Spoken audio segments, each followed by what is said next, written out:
Hi everyone and welcome back to the channel. I am Kapil Devgan.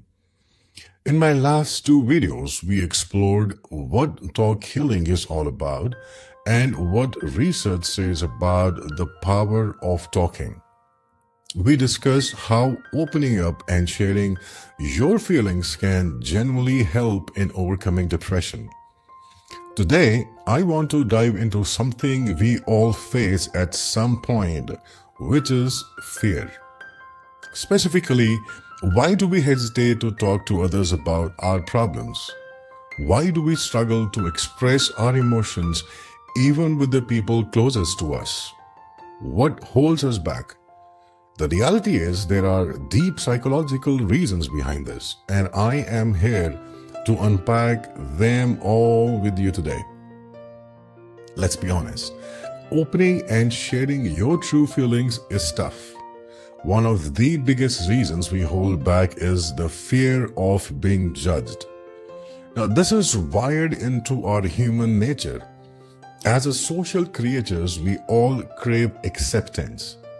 When we open up about our feelings or struggles, we are exposing a weak part of ourselves. And that little voice from within kicks in and says, what if they don't judge me? Or what if they judge me? We worry about others might see us as a weak person or too emotional or we can't handle things.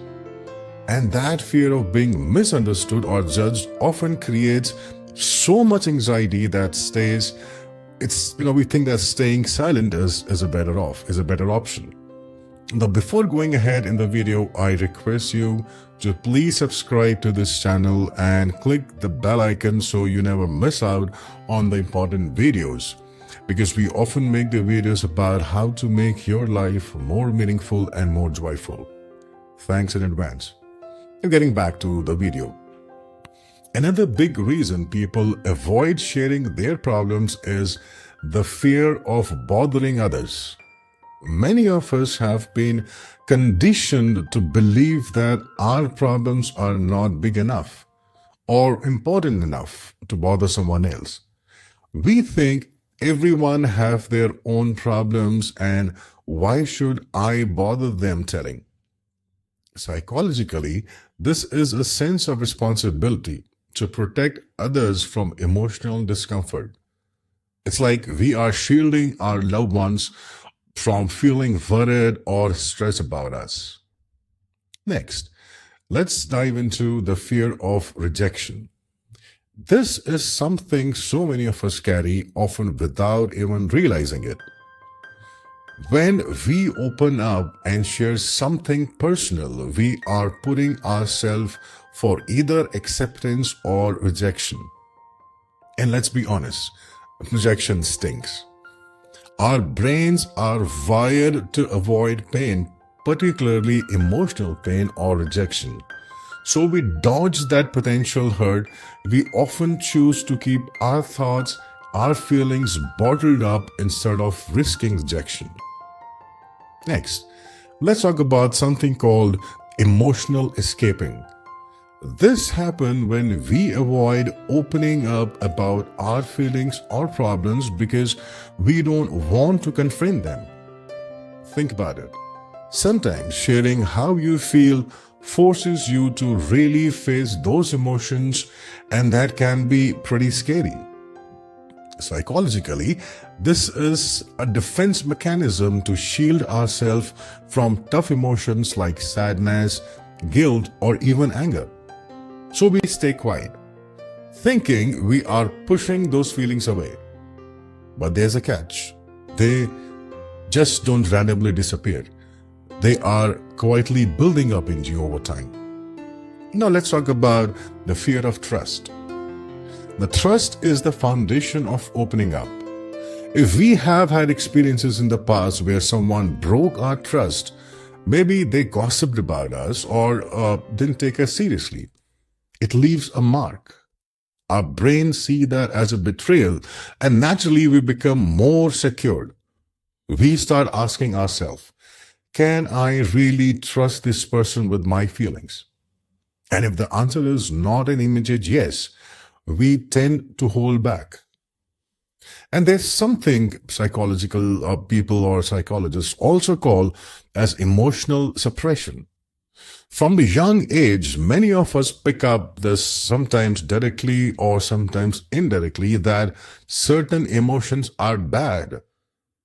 You might have heard phrases like boys don't cry or stop being so emotional. Over time, we learn to push down these unacceptable feelings.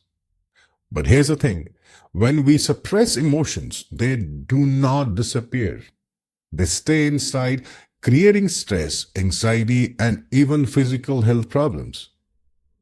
With all these hurdles, fear of judgment, rejection, emotional invalidation, helpfulness fatigue, and emotional suppression, it's no surprise we hesitate to open up. But here's the good thing, and probably you hear the good news. Talking really helps.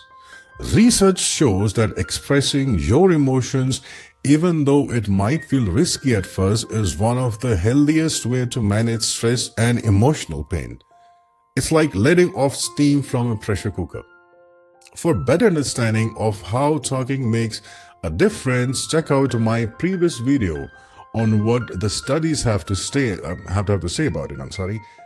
But here's a crucial point. To remember, even though these fears, whether it's a fear of judgment, rejection, burdening others, or losing control, are real, they don't have to define you who you are. Keeping everything inside can actually make emotional pain worse. Research shows that talking about our problems with someone we trust can significantly reduce stress, improve your mood, and help us feel connected. The truth is, sharing does not make you weak. It makes you human. And while the fear is valid, so is the power of connection. Finding someone you trust, whether it's a friend, a family member, or a professional, and being honest about what you are going through can be extremely healing.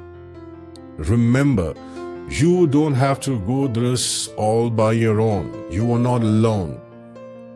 Now here on this channel, I want to create that space where it feels safe to talk, where no one is judged for being real about what they are going through.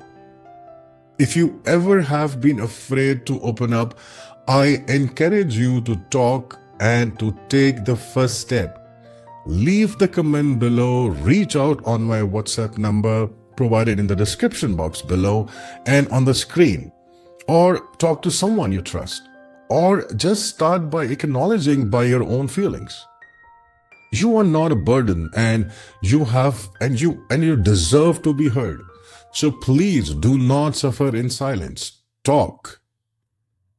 Thank you so very much for watching this video and take care. I will be seeing you in the next video with a new idea, with a new happy moment. God bless. Bye.